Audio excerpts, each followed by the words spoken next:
We want to thank all of you again for being here. Sincere gratitude for what you do, what you believe in, the rule of law, the services that are provided to this country, what you represent. We honor your courage. We honor those who have lost their lives doing what I can't imagine.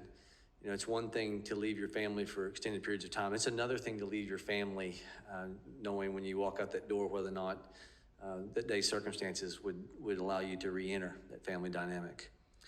This week, of course, we're recognizing law enforcement and police during Police Week, and we acknowledge these challenges. And our nation is facing a crisis because of a culture of lawlessness that's been advanced because of a belief system that's taken hold. And it's a rebellious type atmosphere that highest leaders of our country are bolstering because we're not in solidarity standing up for respect of authority, respect of the rule of law. And we see this, with the defund the police movement that's, just wreaking havoc. It's as I've listened this morning, you all talking about your recruitment, lack of ability to encourage for the loss of morale, knowing that people from the highest positions of authority have your back. Specifically, what I hear in Oklahoma is our flood of drugs that have come into this country with this, heightened because of what's happening at the southern border in Oklahoma. Sadly, we had an initiative petition that under the guise of recreational marijuana brought marijuana in Oklahoma. I'm not proud of this stat. I don't think there's a majority.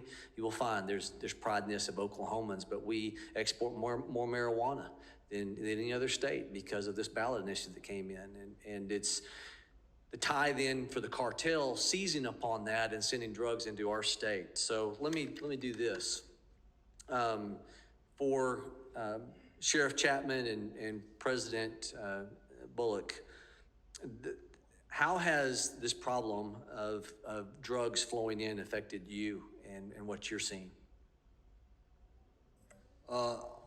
We had to address the community directly with regards to the overdoses that we saw at the school. We had 9 overdoses in a period of about 3 weeks of students that were affiliated or the students at the school, 4 of which happened in the school, 3 of which required Narcan, 2 of which required CPR, so it was quite serious. And what we find is that there's a reluctance to try to get that information out. We did our own press release, and it caused a little bit of a stir. But what that did was it really prompted Governor Youngkin to immediately put an executive order and requiring a 24-hour notification of 2 parents of that school in the event that somebody overdosed.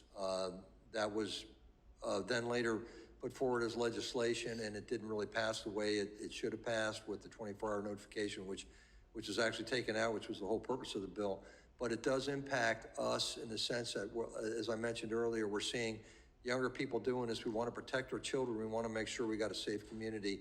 And that's my biggest concern is with the fentanyl, the proliferation of it, the availability of it, and the impact that it's having on our youth. Mr. Bullock, can I transition? And just because I actually have a question, I think that I can help me move the narrative given the limited time. You talked about the morale issue. I think earlier today you talked about since 2018, you've had a loss of more officers than you've had the ability to recruit them. And so, number one, would you speak to how defund the police movement has impacted the morale? And then talk about the dollar loss that you've also seen that's contributed. Well, I'd say it's all tied together because the defunding movement, as well as the taking away of money from our department overall, means that we have less. When you say I apologize for interrupting. When you're talking about the loss of funding, specifically, you're addressing your state the state of Texas having to shift resources to secure our southern border, billions of dollars, federal responsibility. And that is having an impact because the state is no longer able to help you financially as they were prior. That's Let's continue on. Yeah, it's a correct characterization. But I mean, when you're talking about the defunding movement overall, a lot of it ties into everything else that you're talking about, in that we have people that do not support officers when they are trying to enforce the law. And so the arrests that they make are tossed out by prosecutors. And so people wind up reoffending. There's no accountability for criminal activity. And so there's a perpetuation of crime that's going on that is leading to no type of intervention. And that ties in directly with fentanyl overdoses. It ties in with officers being exposed to deadly substances, and that all has a dramatic effect on how officers feel they're able to do their job, almost to the comment of, well, what's the point?